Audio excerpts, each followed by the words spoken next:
Hello दोस्तों, मुझे उम्मीद है कि आप सभी अच्छे होंगे। दोस्तों, मैं आज आपको हिंदी का 12th क्लास का चैप्टर बाजार दर्शन समझाने जा रहा हूँ। जैसे कि चैप्टर जैनेन्द्र कुमार द्वारा रचित है और इस चैप्टर में कवि ने साफ साफ दर्शाया है कि बाजार में एक तरह का जादू है और पैसा ही पावर है। जैसे बाजार में एक तरह का जादू है, वह जादू आंखों की राह पर ही काम करता है। ये जादू, बाजार का जादू, बिल्कुल चुंबक से मिलता जुलता है। जैसे चुंबक का जादू लोहे पर ही काम करता है, वैसे इस जादू की भी कुछ ना कुछ मर्यादा है। अगर हमारी जेब भरी हो और मन खाली हो, अगर हमारी जेब पैसों से भरी हो और मन खाली हो, ऐसी हालत में जादू का असर खूब होता है, बहुत ज़्यादा होता है।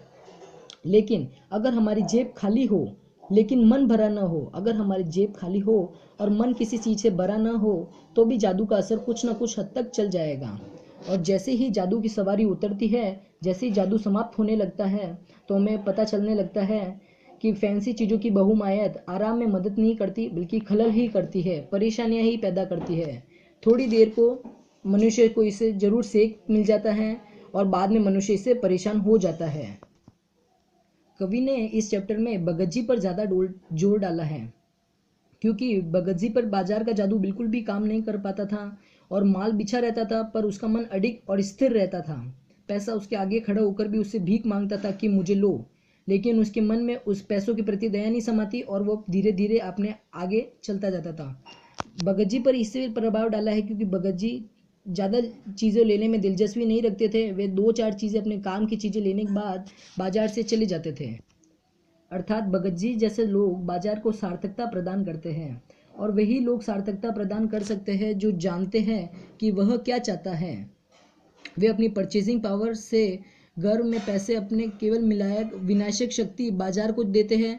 न तो वे बाजार का लाभ उठा सकते हैं, न ही वे बाजार को सच्चा लाभ दे सकते हैं। यही लोग बाजारूपन बढ़ाते हैं। बाजारूपन का अर्थ है कपट बढ़ाना। जैसे कि मैं आपको क्वेश्चन आंसर की तरफ ले चलता हूँ। फर्स्ट क्वेश्चन, बाजार का जादू चढ़ने और उतरने पर मनुष्य पर क्या असर पड़ता है?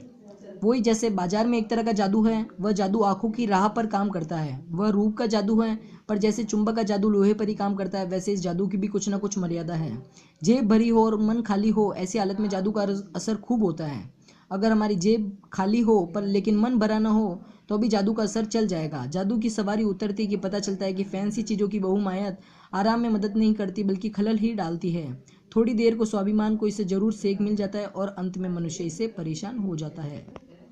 सेकंड क्वेश्चन आंसर, बाजार में भगत जी के व्यक्तित्व पर कौन सा शख्सियत पहलू उभर कर आता है? क्या आपकी नज़र में उनकी आचरण समाज में शांति स्थापित करने में मददगार हो सकता है? यस, हो सकता है। जैसे भगत जी पर बाजार का जादू बिल्कुल भी काम नहीं कर पाता। माल बिछा रहता है लेकिन उसका मन अडिग या स्थिर रहता है। पैसा उसके आगे खड़ा होकर भी उससे भीख मांगता है कि मुझे लो, लेकिन उसके मन में पैसों के प्रति दया नहीं समाती। वह निर्मम व्यक्ति पैसों को अपने अहत गर्व से बिखिलता ही छोड़ देता है। अतः भगत जी जैसे लोगों पर पैसों का जादू बिल्कुल भी काम नहीं कर पाता। चौक बाजार में खड़े होकर भी उनकी आंखें सबसे कम खुलती थी। चौक बाजार मतलब मेन मार्केट, जहाँ पे सब चीज़ें उपलब्ध होती हैं। लेकिन भौचक्के होने पर लाचारी उन्हें नहीं थी। व्यवहार में परवोश उन्हें नहीं था और वे खोए से खड़े नहीं रह जाते थे। भांति भांति बढ़िया माल से चौक भरा पड़ा रहता था। विद्रोह नहीं, प्रसन्नता नहीं, पर भीतर है खुली आग, तुष्ट और मन। वह चौक बाजार में चलते जाते थे। राह में बड़े बड़े फैंसी स्टोर पड़ते थे और माल पड़े ही रह जाते थे। वे कहीं नहीं रुकते थे। रुकते तो एक छोटी पंसारी की दुकान पर रुकते, दो चार काम की चीज़ें ली और चले जाते थे। अर्थात भगत जी के व्यक्तित्व का शख्सियत पहलू हमारे सामने उभर कर आता है, जो समाज में स्थापित करने में मददगार साबित होता है। हम इस बात से पूर्णतः सहमत हैं। क्वेश्चन आंसर थर्ड, बाजारूपन का से क्या तात्पर्य है? किस प्रकार के व्यक्तित्व बाजार को सार्थकता प्रदान कर सकते हैं, अथवा बाजार की सार्थकता किसमें है? बाजारूपन का अर्थ है कपट बढ़ाना। कपट की बढ़ती का अर्थ है परस्पर में सद्भाव की घटी। इस सद्भाव में हास्य आदमी आपस में भाई भाई और सहज पड़ोसी फिरने ही जाते हैं और आपस में कोरे ग्राहक और बेचक की तरह व्यवहार करते हैं। मतलब दोनों एक दूसरे से ऐसा व्यवहार करते हैं जैसे वो किसी को जानते भी ना हो। दोनों एक दूसरे को ठगने में ज्ञात हो जाते हैं। एक की हानि और दूसरे का फायदा लाभ दिखता है।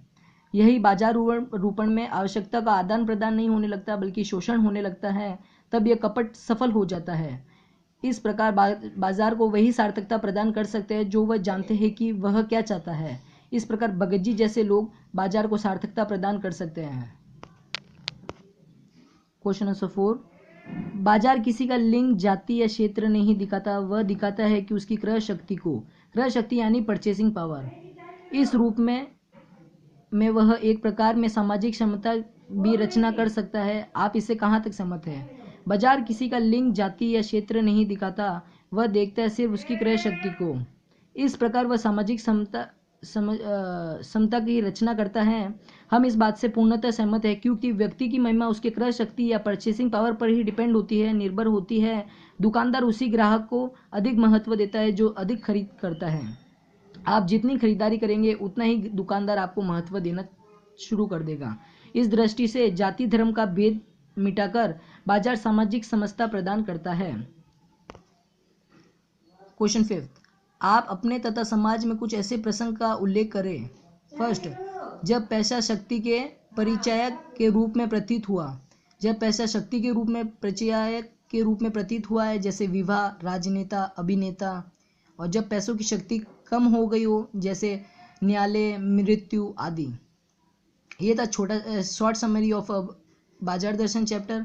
मुझे लगता है कि आपको पसंद आया होगा। अगर आपको पसंद आया तो प्लीज़ इसे लाइक करें, आप इसको शेयर भी कर सकते हैं और प्लीज़ हमारे चैनल को सब्सक्राइब करना मत भूलें। Thank you so much.